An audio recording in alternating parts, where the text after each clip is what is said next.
Bonjour et bienvenue dans mes carnets sonores. Je m'appelle Chloé et je vous emmène dans ma vie paysanne et créative.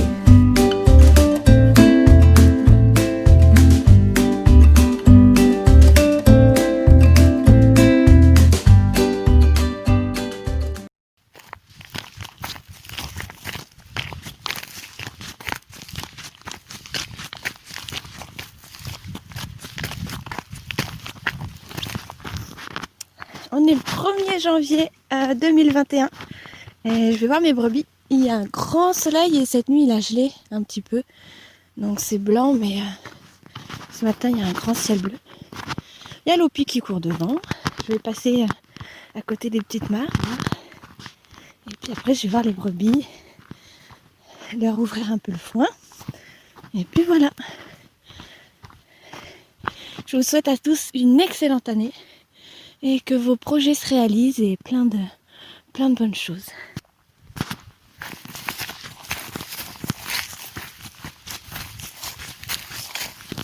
Y'a ma louloute! Y'a la belle!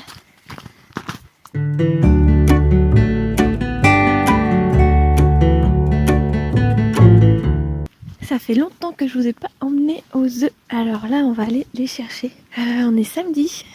J'ai pris un petit peu de temps en début d'après-midi pour faire une poupée. Alors je suis contente parce que c'est un modèle que j'ai fait et qui me plaît. Et en fait c'est un modèle qui m'a pris du temps. Et c'est bizarre parce que ça me semblait relativement simple de faire des poupées en tissu. Et en fait je me suis aperçue qu'il y avait quand même une spécificité et notamment la couture en 3 dimensions. Parce que j'ai fait plusieurs essais. Et en fait, je me rends compte que moi, j'aime pas trop les poupées plates. Enfin, pas vraiment plates, mais juste 2 tissus assemblés. Et l'élasticité du tissu rembourré fait que ça prend du volume. Je trouve que ça reste quand même un peu trop plat. J'ai fait une tête en 3 pièces, en fait. Et j'aime beaucoup. Donc voilà, j'aime beaucoup le placement des oreilles. J'aime beaucoup le placement des yeux. Ça a été aussi... C'est rigolo parce que j'ai vraiment fait des poupées... pas moche, mais il y avait quand même une tête bizarre, quoi. Donc voilà, j'essaierai de vous emmener dans tout le processus de couture de ces petits nounours. J'ai mis plusieurs photos sur Instagram. Faudrait que je fasse un article de blog. Et c'est très drôle comme ça prend vie une fois que vous avez cousu les pièces et mis les yeux. Salut les poules! Eh ben vous avez bien mangé? Bon, on est arrivé au poulailler. Je leur ai mis un petit peu plus de grains parce que j'ai l'impression qu'avec les températures basses, elles ont besoin de plus manger. Ce qui se comprend. Alors on va aller voir les œufs. Donc je vous le disais dans le précédent carnet sonore, j'ai eu une longue période creuse qui était due notamment à la mue. Donc ça je comprends. Mais aussi au changement d'alimentation qu'elles n'ont pas trop aimé. Mais là, on est redevenu normal. Alors, les pondoirs. Ah, il y en a. 1, 2, 3, 4, 5, 6, 7, 8. Alors, dans le premier pondoir. 9. Attends, on va passer au-dessus de l'échelle. Hop. On était à 9, 10, 11. J'aime bien parce qu'en plus, là, il y a des poules rousses, Isa Brown, et des marrons, pardon. Donc ça fait vraiment des œufs de toutes les couleurs. J'aime bien les rosés et les un peu caramel, un peu foncés. J'ai très peu de traits blancs en fait. Et j'ai été surprise une fois à la vente à la ferme parce qu'il y a un couple qui est venu et qui m'a demandé des œufs blancs, mais vraiment blanc. Et bon, moi j'en avais pas, enfin ils ont pris les plus clairs. Et je leur ai demandé pourquoi ils avaient cette préférence, parce que je savais pas trop, et ils savaient pas trop non plus, mais je pense pas que c'est une histoire de goût. Mais en tout cas, voilà. Donc là, il n'y a pas de blanc, et attendez, j'ai pas fait le comptage. 2, 4, 6, 8, 10, 12, 14, 16, 18, 20, 22. 22, bon c'est pas mal. C'est pas mal, sachant qu'on partait de 0, mais pour 70 poules, c'est pas top. Mais bon, ça remonte. Ça remonte, ça remonte. On va fermer la porte. Fermer les pondoirs parce que sinon, ces dames dorment dedans et c'est sale. Et les œufs sont sales. Et comme on n'a pas le droit de laver les œufs, il vaut mieux avoir des œufs propres pour les vendre. Donc on n'a pas le droit de laver les œufs quand on veut en vendre en fait parce que la coquille devient perméable en fait. Donc si vous avez des œufs lavés, passer à l'eau, ça peut aussi laisser passer d'autres choses, des bactéries, des choses comme ça. Voilà. Donc en Europe, en tout cas, on n'a pas le droit de les laver. Je sais que c'est différent dans d'autres pays, mais bon. On va suivre la législation de notre pays. Alors, hop, on descend l'escalier. Ah, ce soir c'est magnifique. Il y a des nuages juste au ras des collines. Et puis il y a le soleil derrière qui va bientôt sortir. Et puis après il va se coucher derrière la colline. Salut Poupoule. Tu veux dire un mot?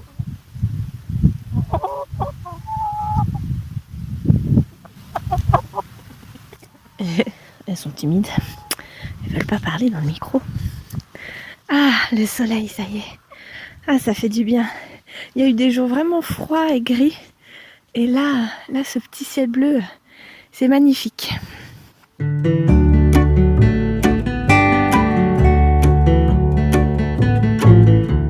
Donc là, on est dans le tunnel et puis c'est l'heure du goûter. Je leur ai mis le grain. Et elles vont manger. Si Lopi se pousse, sort. C'est bien.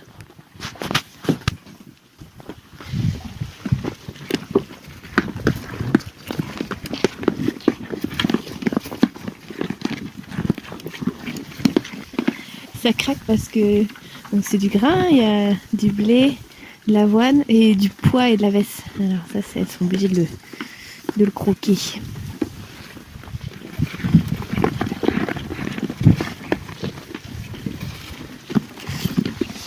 Et mettre un peu plus de temps à manger le grain parce que cette semaine je fais une cure d'huile de foie de morue.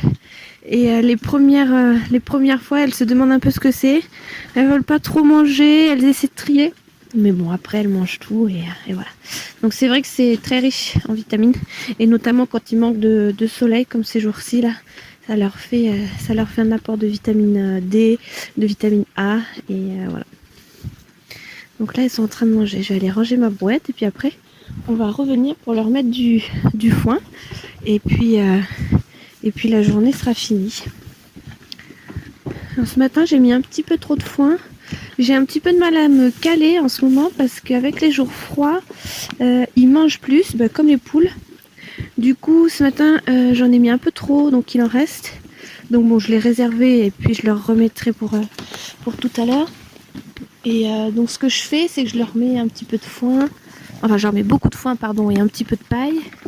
Et ce qu'on appelle les refus, donc c'est ce qu'elles n'ont pas mangé, je l'utilise en paillage le lendemain. Donc en fait elles sont paillées matin et soir. Donc ça permet d'avoir une litière bien propre, bien sèche et déjà c'est confortable pour eux et puis ça fait une ambiance agréable. Allez Doudou. C'est en train de manger.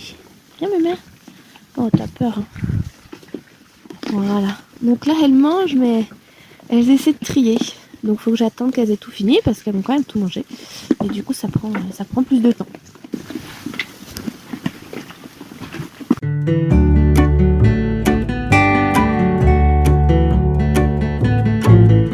Ça fait longtemps que j'ai pas enregistré, mais là il y a un rythme un peu soutenu à la ferme et moi je me suis relancée dans des projets avec la laine depuis août. Alors, je vais vous raconter un petit peu mes derniers centres d'intérêt. Donc, j'essaie de valoriser la laine de mes brebis le plus efficacement entre guillemets possible, c'est-à-dire que je veux en faire un maximum et que ça reste à la ferme. Donc, je propose sur la boutique en ligne de mon site des flocons de laine en fait de mes brebis pour le rembourrage. Et ça m'a amené à faire des petites choses qui utilisaient cette laine, et notamment des poupées et des coussins aiguilles.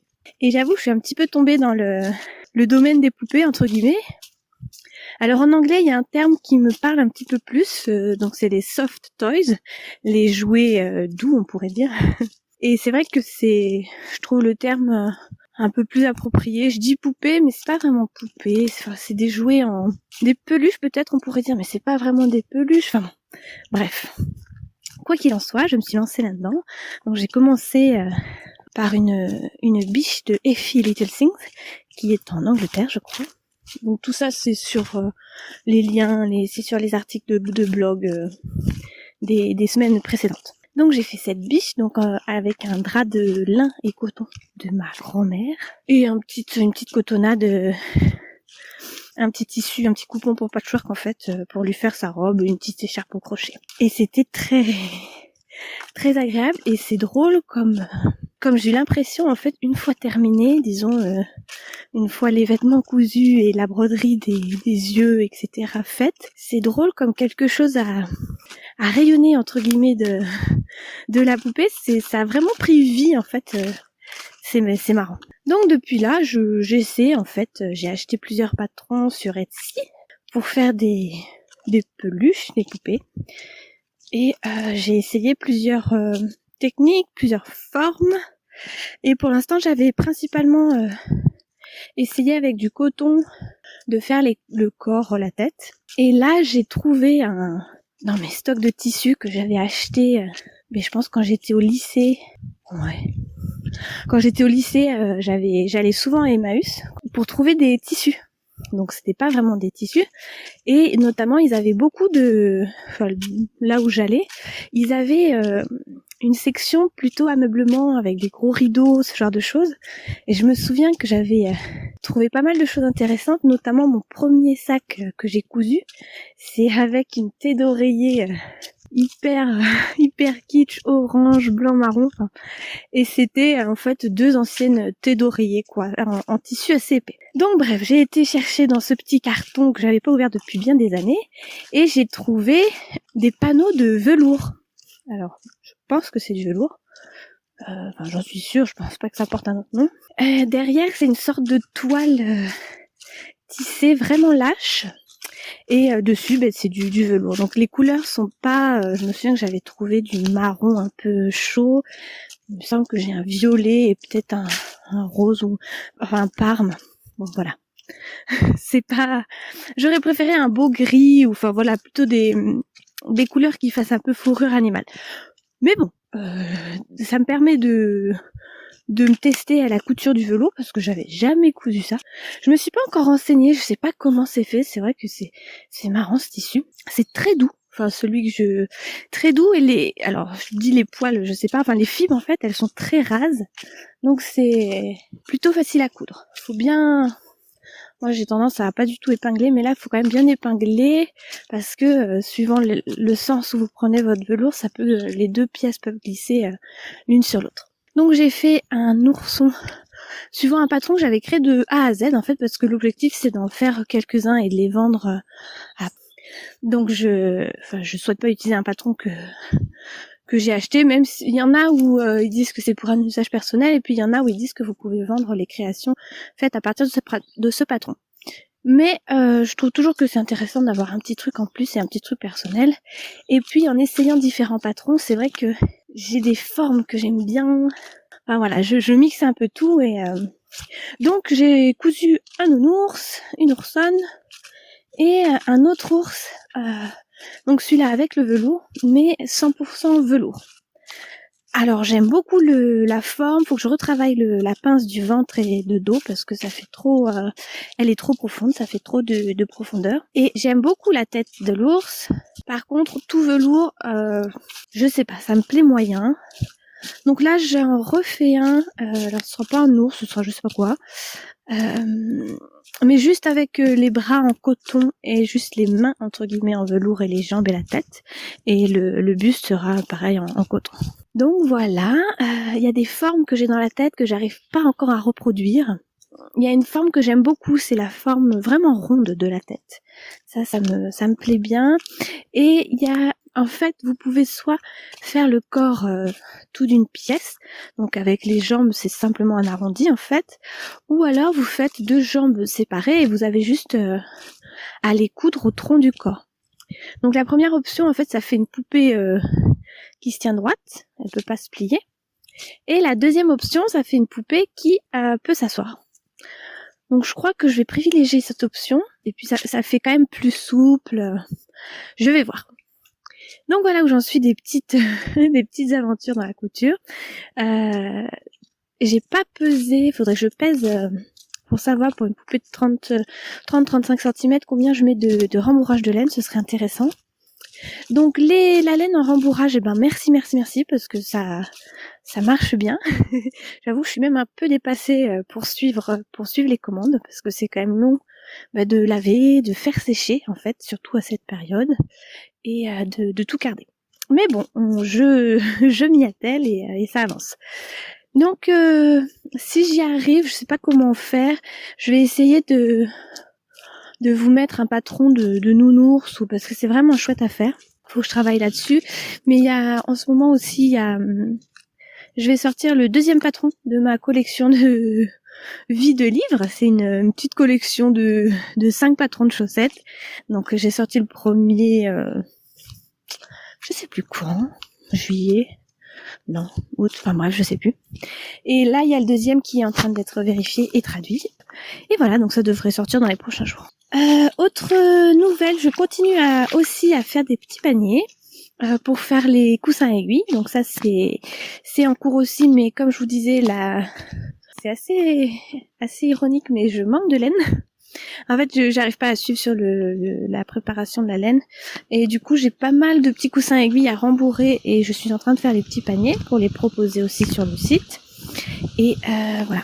Donc c'est très marrant comme le dessin à plat sur une feuille peut prendre du volume en couture. Alors, vous avez plusieurs options pour faire les corps et les têtes. Donc là, je vais plus particulièrement parler des têtes. En fait, la première poupée que j'ai fait, qui était une biche, c'était 2 tissus simplement cousus, et j'ai rembourré avec la laine. Donc ça fait une forme très douce, assez ronde, mais pour moi, c'est quand même en 2 dimensions, on va dire. Ensuite, j'ai fait une autre biche, mais d'un autre patron. Faudra que je le mette en lien aussi. Alors là, c'était plus en 3 dimensions. Donc il y avait les deux côtés, les 2 profils, et pour faire un petit peu plus de rondeur, il y avait un gousset. Il y a un gousset qui part du nez jusque derrière la nuque, enfin jusque dans la nuque, pour je glisse. Pour faire une tête un peu plus ronde. Donc ça, j'aime bien cette option. Ce qui est compliqué, c'est que vous avez une couture en Y au début et à la fin du gousset, forcément. Donc faut tomber relativement juste. Sinon, c'est vrai que ça tire un peu le tissu des côtés, c'est pas très joli. Et ce qui est compliqué, ce qui prend un peu plus de temps, c'est le positionnement des oreilles, et elles peuvent être décalées du fait de la couture du gousset. Et l'autre option que j'aime beaucoup, c'est de faire comme une balle en fait. Donc c'est la tête, c'est ronde entre guillemets, et vous la divisez en 4 panneaux en fait. Et ça, c'est vraiment une option que j'aime bien parce que ça fait des têtes très jolies, très rondes, et le positionnement des oreilles est beaucoup moins compliqué, et le croisement en haut de la tête est beaucoup plus facile à faire. Voilà, j'espère que je suis claire.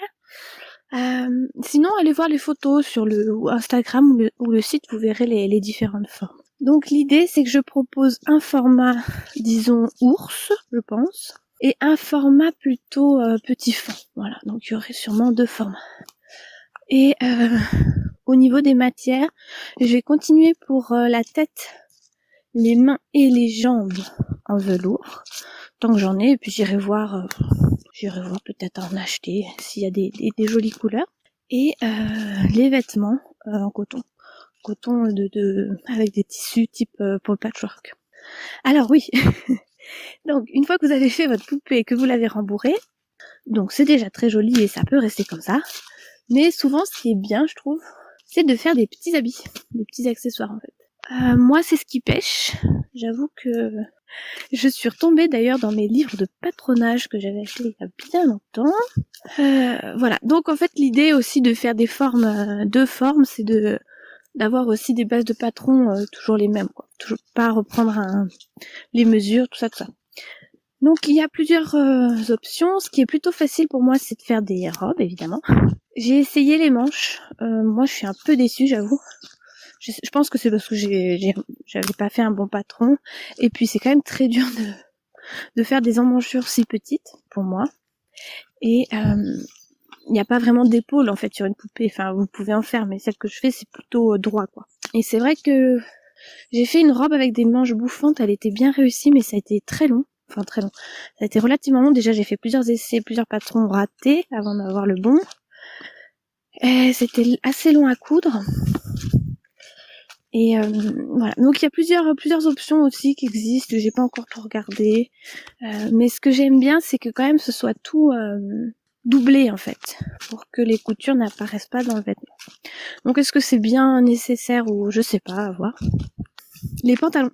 Oui, j'ai essayé de faire un pantalon, j'en ai raté 3, et celui que j'ai réussi, il tombe pas vraiment bien sur la poupée. Donc je lui laisse, mais voilà, ce sera sûrement pas son pantalon à venir. Donc voilà, au niveau de la couture des accessoires, ça c'est vraiment à retravailler parce que c'est pas mon truc. Alors, je sais qu'on peut faire des sortes de moulages. Donc vous prenez un tissu fin en fait que vous appliquez sur, normalement c'est le corps de quelqu'un ou un mannequin, et puis à partir de là vous moulez directement sur le mannequin. Donc je vais essayer cette technique sur les poupées pour faire disons le patron de base et changer les devants, le col, ce genre de choses. Voilà. En tout cas c'est très très intéressant d'essayer de donner vie à ces petites poupées. J'aime bien travailler ces matières. J'aime beaucoup l'étape du rembourrage. 1, parce que c'est ma laine, je pense. Et puis 2, parce que c'est vraiment là que ça prend forme, que voilà, que la tête s'arrondit, le corps aussi, les bras. C'est vraiment très joli. Ah oui, au niveau de la ferme, mes poules sont en grève. Non, elles sont pas en grève, mais j'ai 0 œuf depuis 3 jours. C'est un peu la galère. Et j'ai racheté un lot de poules parce que j'avais mes anciennes poules que j'emmène demain pour la transfo en rillettes. Et donc j'ai racheté 50 jeunes poulettes. Et en fait on a un poulailler mobile, donc il est sur roue. Donc en fait il y a une petite rampe et un escalier pour monter. Et elles ne rentrent pas. Donc depuis, ça va faire plus de 2 semaines, tous les soirs, je les prends 2 par 2 et c'est moi qui les mets dans le poulailler. Et hier soir, je leur ai dit que c'était le dernier soir que je les rentrais parce qu'il pleuvait à verse. J'étais accroupie sous le poulailler dans la boue. Donc voilà, j'ai utilisé la menace. Je suis pas sûre que ça ait marché et je pense que ce soir je vais devoir les re-rentrer. Mais bon, je leur dis pas encore. Enfin, voilà. Et puis les brebis sont avec les béliers et mes agneaux sont dans la bergerie. Alors j'avais trouvé un nouveau rythme qui était pas mal et qui me convenait à cette période. En fait, c'est de me lever plus tôt et de me coucher plus tôt.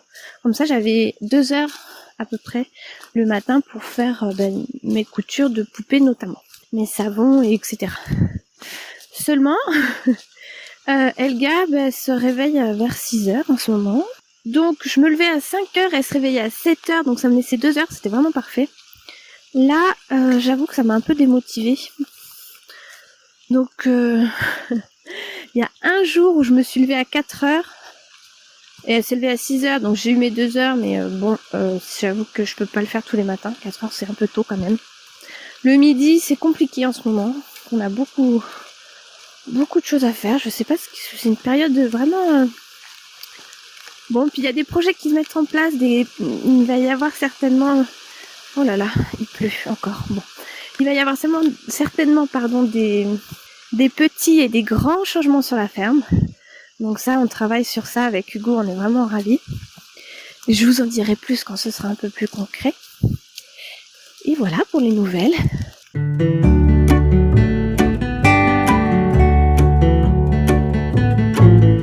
Je viens de recevoir une magnifique lettre d'une personne que je connais entre guillemets via Instagram et d'une personne qui suit mon blog et écoute les podcasts.